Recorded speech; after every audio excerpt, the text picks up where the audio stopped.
गाजीपुर से एक गुरु भक्त आए हुए हैं जिनके जानने की जिज्ञासा है कि प्रभु लक्ष्मण ने राम से क्या कहा भक्ति के विषय में।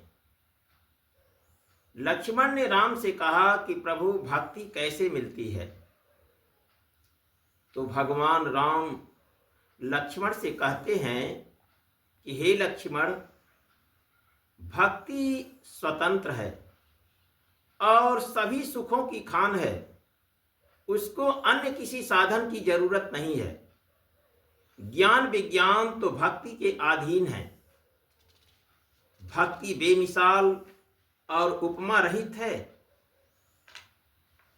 तथा सुख की जड़ है, लेकिन वह तभी मिलती है जब नित्य अवतार संत सद्गुरु प्रसन्न होते हैं। यानी मर्यादा पुरुषोत्तम भगवान राम के कहने का मूल भाव यही है कि जब नित्य अवतार संत सद्गुरु सशरीर मिलेंगे तभी भक्ति मिलेगी। यानी भगवान राम के कहने का मूल भाव यही है कि मैं हर समय इस शरीर में नहीं मिलूंगा। तब लक्ष्मण ने कहा कि ऐसा क्यों प्रभु?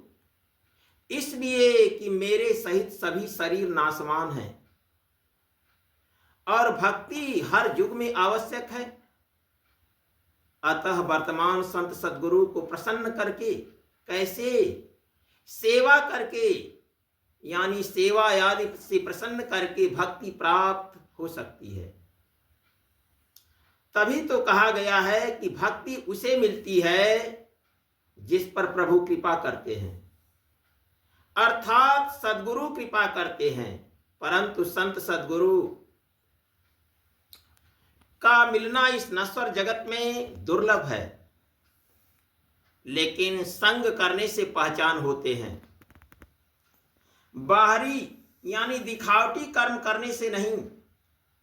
भक्ति का साधन सभी साधनों से बड़ा है।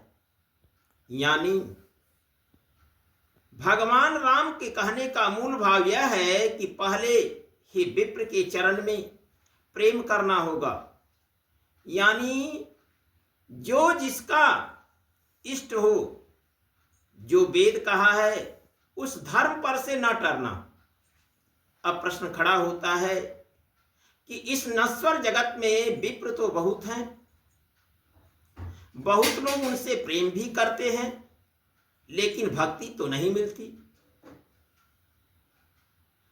भगवान राम कहते हैं कि विप्र उसे कहते हैं जो जागृत, स्वप्नवत, सुषुप्ति और तुरिया को पार किया हो, चाहे कोई जात हो, उससे प्रेम करे तो भक्ति मिल जाए।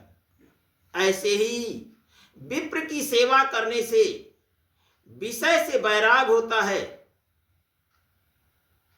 तब मेरे चरण में प्रेम होता है। तब नवधा भक्ति यानी 9 प्रकार की भक्ति दृढ़ होती है। तब मेरे लीला में मन लगता है। तब संत के चरण में प्रेम होता है। तब मन से, वचन से, कर्म से, यानी दृढ़ विश्वास के साथ नियमानुसार वह भक्त भजन करने लगता है। तब माता, पिता, भाई, पति, देवता यानी हमारे समेत सेवा करे, लेकिन गुरु जान करके सेवा करे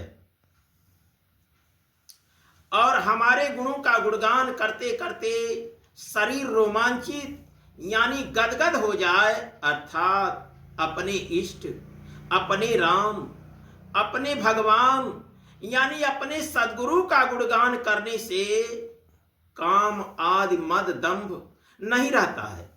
अर्थात जो संत की सेवा करता है उसके हृदय में मैं हर वक्त रहता हूं, और जो कामना रहित हो करके मन से, वचन से, कर्म से भजन करता है, ऐसे साधु की मैं रक्षा करता हूं तथा उसके हृदय में सब दिन प्रतिपल मैं वास करता हूं। भगवान राम के श्रीमुख से भक्ति योग की महिमा सुनकर लक्ष्मण जी गदगद होकर के प्रभु श्री राम के चरणों में सिर झुकाए। जैसा कि श्री रामचरितमानस में वर्णन किया गया है अरण्य कांड में कि प्रथम ही विप्र चरणयाति प्रीति अनिज निज कर्म निरत श्रुति रीति यही कर फल पुनि विषया विरागा अतब मम धर्म उपजयानुरागा श्रवणादिक नवा भक्ति दृढ़ाही अमम लीला रति अति मान माही। कहते कहते राम यह कह देते हैं कि संत चरण पंकजयाति प्रेमा अमन क्राम बचन भजन दृढ़ नेमा। संत चरण पंकजयाति प्रेमा अमन क्राम बचन भजन दृढ़ नेमा। गुरु